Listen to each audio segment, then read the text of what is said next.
mesmo na Assembleia Constituinte, o PT tinha uma bancada diminuta. Apesar dos deputados aparecerem muito, porque fizeram propostas importantes na Assembleia Nacional Constituinte, mas na Assembleia Constituinte, o projeto do PT é derrotado.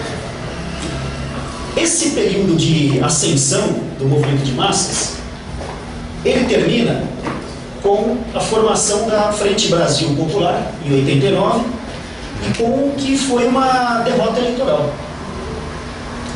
Ou seja, o período de maior acúmulo de força social do PT termina numa derrota eleitoral. Pessoal,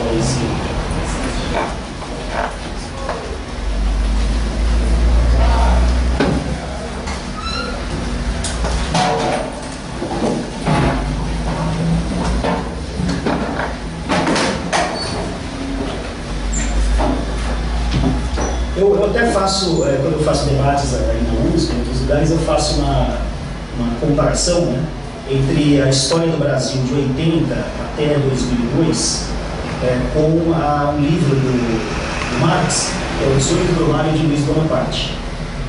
Nesse livro, quando Marx analisa a Revolução Francesa de 1848, ele faz uma comparação com a Grande Revolução Francesa de 1789. E ele diz que a Grande Revolução Francesa é caracterizada por uma força, um movimento ascendente, porque cada grupo moderado é substituído por um mais radical que guilhotina, né, os líderes do anterior e vai radicalizando o processo revolucionário. Enquanto na Revolução de 1848 acontece o contrário, a revolução é descendente, né? O grupo mais radical vai sendo suplantado por um mais moderado até chegar na ditadura do Napoleão III, que extermina todo o movimento socialista, ou republicano e operário na França.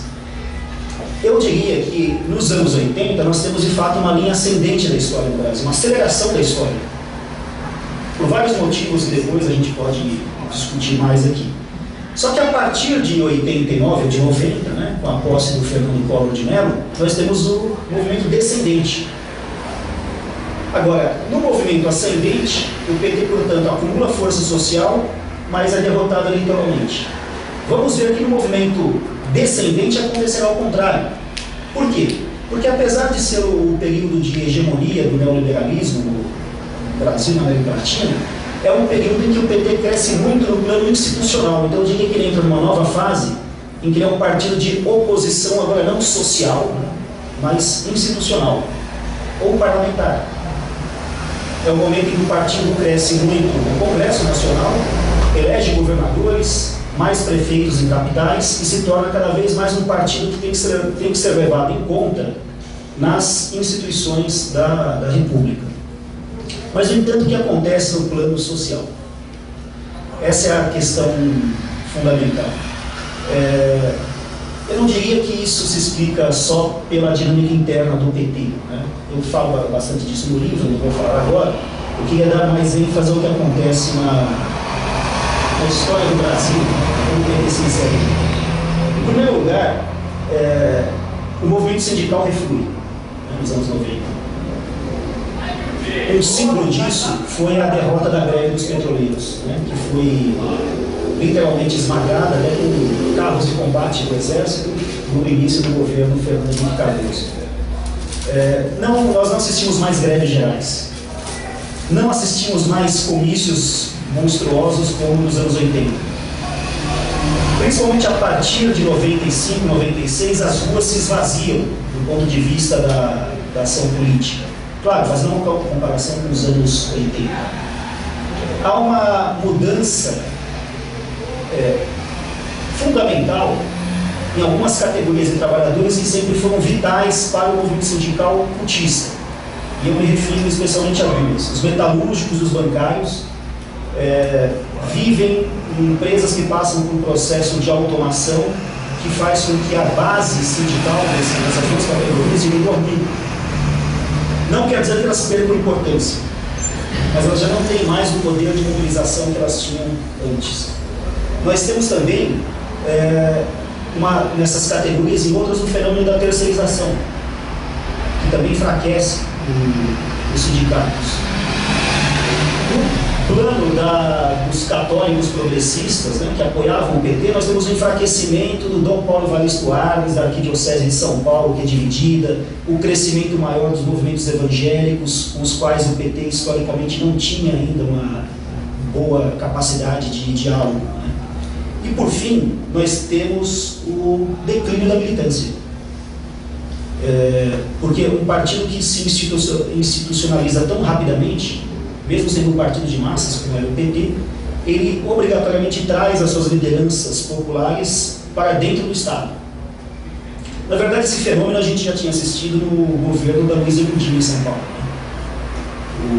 Ela teve que contar com várias lideranças populares que passaram a atuar dentro do aparelho do Estado. Isso trouxe uma série de problemas para um PT iniciante, né? Não só em São Paulo, né? No livro eu conto bastante o caso de Diadema também. Porque o militante popular na administração municipal, ele não sabia se ele era administrador, se ele era militante, como queria lidar com o movimento grevista, como é que ele ia, enfim, né? Essas coisas que vocês sabem melhor do que eu, né?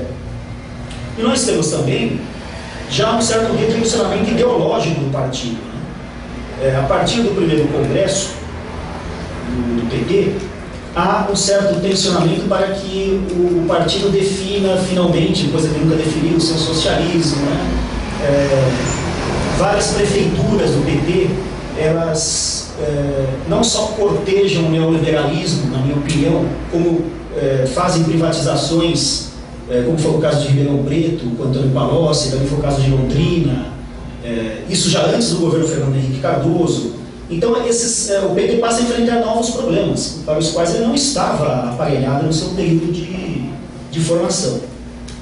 Mas, de qualquer forma, o partido que chega em 2002, ano da vitória do Lula, é um partido muito maior do que era nos anos 80, embora com uma militância bastante modificada. Não só pela penetração no aparelho do Estado, mas também pelo fato de que muitos militantes começam a abandonar o partido. E eu não falo só do período a partir de 2005, quando houve os escândalos, né? Mas já antes disso, né? Porque eu cito no livro também algumas pesquisas sobre o PT no Rio Grande do Sul, Santa Catarina, e depois da Fundação Perseu Abramo sobre o comparecimento nos encontros e congressos do PT, que nós vemos que a maior parte das pessoas que participa desses encontros já é uma militância profissionalizada, tanto em mandatos parlamentares, no executivo, mesmo dirigentes sindicais, mas a militância que não é profissionalizada já não comparece mais a esses encontros. É claro que esses dados podem ser questionados, eles são muito poucos, né? Se referem a máximo 3 estados do Brasil, e depois os outros se referem já aos encontros nacionais, como depois da fundação da Perseu Abramo. A gente não tem um padrão de comparação com os anos 80, na verdade. Mas, de qualquer forma, me parece que isso é verdadeiro. Ora, portanto, em 2002, com a vitória do Lula, nós temos um partido forte do ponto de vista institucional, um partido de oposição parlamentar e institucional, que é enfraquecido no plano social, mas não porque ele está fraco, e sim porque os movimentos sociais estão frágeis, né? Diante da vitória do neoliberalismo em grande parte da América Latina. Só que esse período de refluxo do movimento de massas termina com uma vitória eleitoral.